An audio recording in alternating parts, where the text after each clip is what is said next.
Daydreaming about dragons. Podcasting tip, hit the record button before you start talking for 10 minutes. That's a tip from me to you. That's a free one. Day before my job interview, I'm a little nervous. Didn't get a show out last week because of that. But I wanted to talk about office politics and job interviews in your game. And I think it's a really good way to bring your work experience, a very mundane work experience maybe, into your fantasy gaming and science fiction and superhero gaming. I think there are tons of opportunities to do this. And I saw it in a visceral, cool way in our Blades in the Dark game, where Drov's character was made sergeant of the City Watch liaisons, right? They're the bluecoats who basically hold the hands of the investigators as they do their investigating and make sure they don't, trip over anything in the street that's too terrible and let them know what's up in Deskval. It's a cool thing. So Strash talks about how he's looking at all the different, districts and the liaisons that he's got, and he fires a couple. And one of those comes to him and says, "Listen, if you send me back to Silkshore, I'll be dead in a week. I was a safety transfer. I was transferred here because I uncovered some corrupt cops, and they're going to murder me." And so Strash turns an awesome thing into an even more awesome thing, right? I'm always curious to see what Strash is going to do when I throw something on his plate. And he goes to his administrative assistant, Ishmael Comber, who's from an upstanding family and went to the ritzy Deskval Academy, not the very blue-collar Charter Hall University, and fired him and made the cop from Silkshore his admin because he never liked that kid.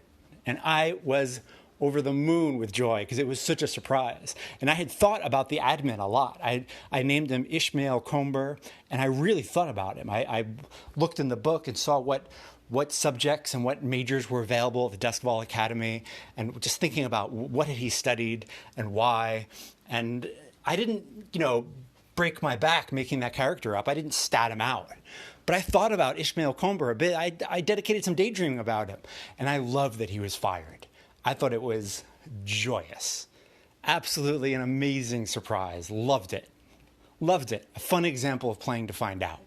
So let's talk in a more concrete way about ways in the future that you can bring office politics into your game, right? I mean, beyond just, having an HR meeting with your superheroes and talking about, hey, you threw this car at a supervillain. It worked out. But there were, what if you missed? There were a bunch of civilians behind them. So I think that could be a fun way to go over superhero battles. Is you have to go over them and talk about what powers you used and why, and what your choices were. Maybe insurance companies play a role. Get a little damage control in there. That's a possibility. When your D&D character, one of your D&D character dies, there's a death in the party.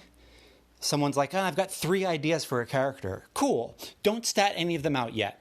Write down some notes, and let's have the party interview each person after we wake your last character.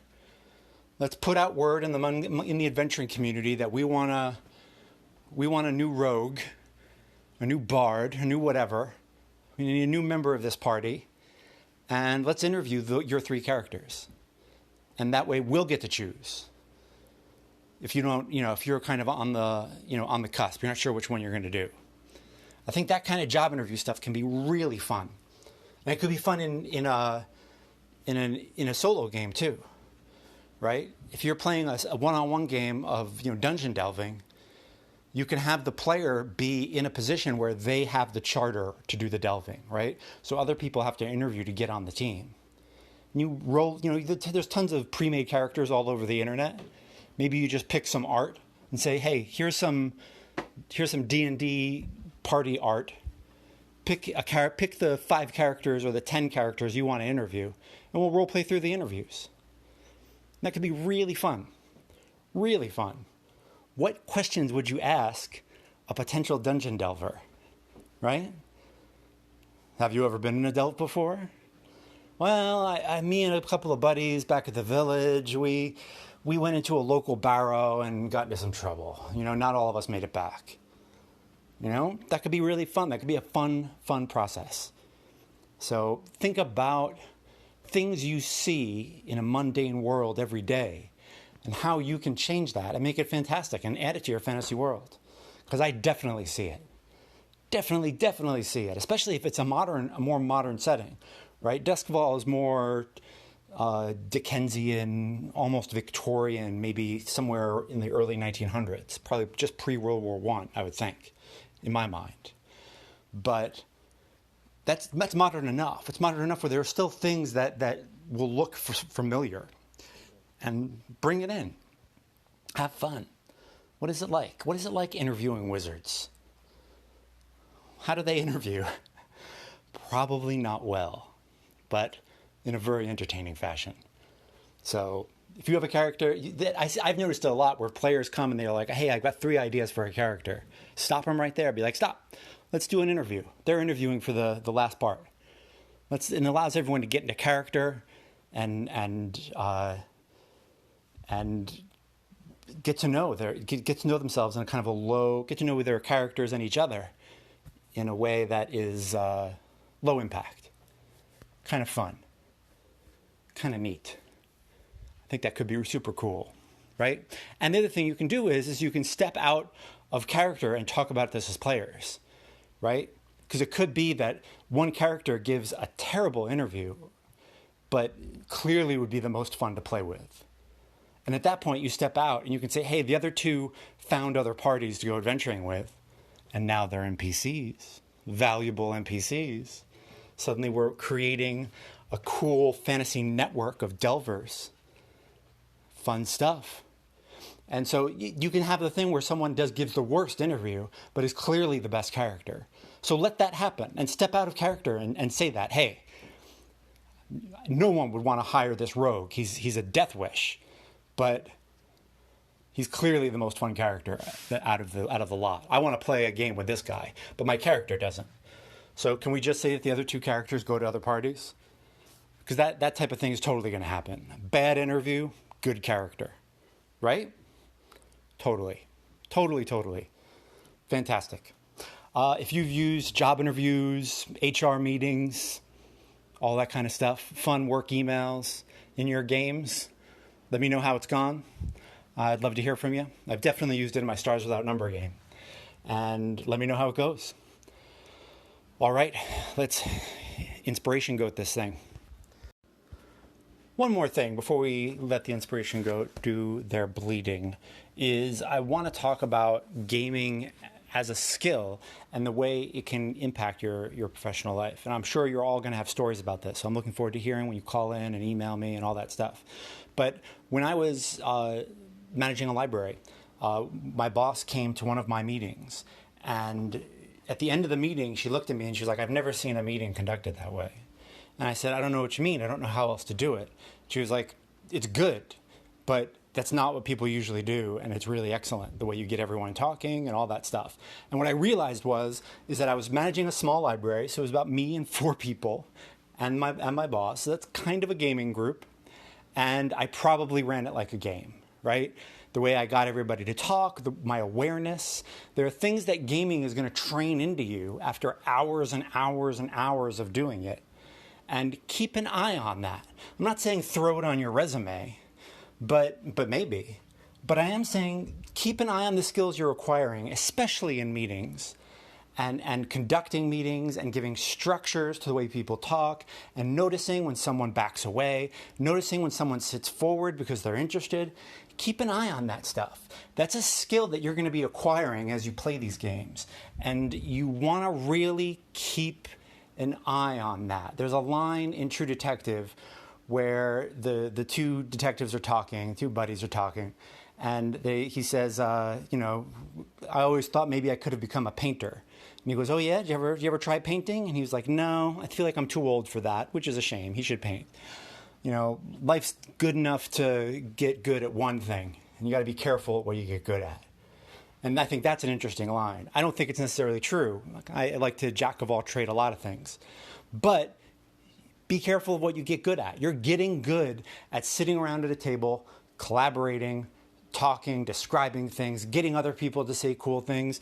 Those are valuable professional skills. Keep an eye on them. Keep an eye on your amazing skills, is what I'm saying. You hear me? Let me know your gaming meets professional world, real world stories. I can't wait to hear them. All right, now, for real, Inspiration Goat. Please bleat at me.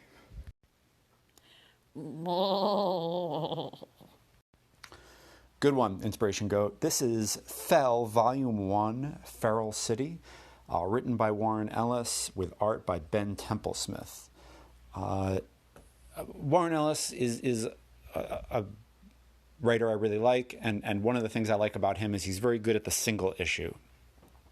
He'll build on things, and he can go for a longer arc. But his single issues are really tight. You get done with a single issue of Warren Ellis, and you feel like your money was well spent. You don't feel like you're waiting for another issue because the graphic novel, that is going to collect them all is the real story. And Fell does that pretty well. The art is interesting. I feel like the way that they put together the panels is really simple but beautiful. It's worth taking a look at. It's also very violent, very violent. The city is called Snowtown, and it's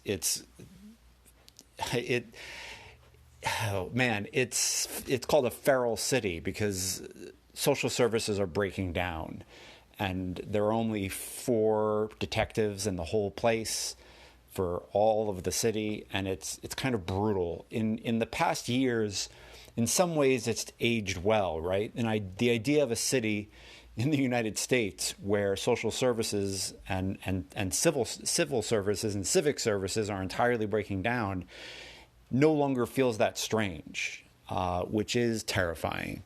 And the idea of what police officers would turn into in those circumstances and what they would feel they would have to do is even more terrifying. So in some ways, the graphic novel has aged really well, and in some ways, it hasn't. A couple things I want to talk about gaming-wise. The graphic novel uses Post-it notes, like as if there are Post-it notes on the panels, which I think is kind of fascinating, and I might want to use at some point for something. I don't know what. It might be cool to run an investigative game where whenever there's a lead, you kind of like put a Post-it, write the lead down on a Post-it note and put it on the table or put it on a board. Kind of create that kind of, murder board vibe. Try to like put the leads together. One of the things I've noticed in running investigative games with Blades in the Dark is it's really about the leads, right? These are the leads we've got, and leads can dry up. And the case can go dormant and go cold, and that's okay. So Fell brings that out in me. It makes me want to mess around with Post-it notes in a modern game. I think that's kind of cool. Also, the idea of a feral city where there's just not enough of anything, and things are absolutely breaking down. And what kind of folks does that bring to the city? Right? Who comes to a city where there are no child protective services on purpose? And if that doesn't make you shiver, I don't know what will. It makes me cringe. It's terrifying. What happens with all kinds of abuse, domestic abuse, and what happens with folks who get a rough end of it from social services and from protective services and from law enforcement anyway. What happens with sex workers? What happens with marginalized folks who have a tough time in society when social services are running just fine and dandy? It's a terrifying thing. The idea of a feral city is terrifying. And I don't know. Another cool thing about Snowtown is it has its own there's a tag, the Snowtown tag, and it's supposed to keep you safe. And I like that as things are breaking down, the city creates its own superstitions. That's really neat. and that's something I kind of want to bring out. It's an interesting comic, and it just I'm definitely being thinking a lot about crime stories and investigative stories, and the line between a crime story and a mystery story, and also the whole the other thing that Fell does that's kind of interesting is it has some good interrogations, in the box, as they say, where it's just a police officer and the suspect. Sometimes the police officer, the suspect, and the lawyer, and that whole thing fascinates me. I've seen it a lot in our Blades in the Dark game, and I think there's really fertile ground for gaming stuff there. So, thumbs up. I really, really like it, and the way that Fell plays with that is really cool. So, check it out. Let me know what you think. If child abuse and all, if there are trigger points for any kind of abuse for you, I think this might be something you might want to pass on, without a doubt, because it's kind of brutal and it's kind of upsetting. Not kind of, it is. And seeing police officers bend the rules because things aren't working has a very different meaning to me now, after everything that we've seen in the past 10 years. So whereas I might have been rooting for a cop to bend the rules because things just weren't working a few years ago, now it makes me cringe. So that's my warning for you, if that's not your thing. If you've got a favorite crime novel or investigative story, I'd love to hear it. Drop me a line, and I'll have all my contact info in the outro. And let's get to that and finish this sucker up. If you would like to support Daydreaming About Dragons, thank you very much. I appreciate that. You can hit the support this show button. You can give me money directly.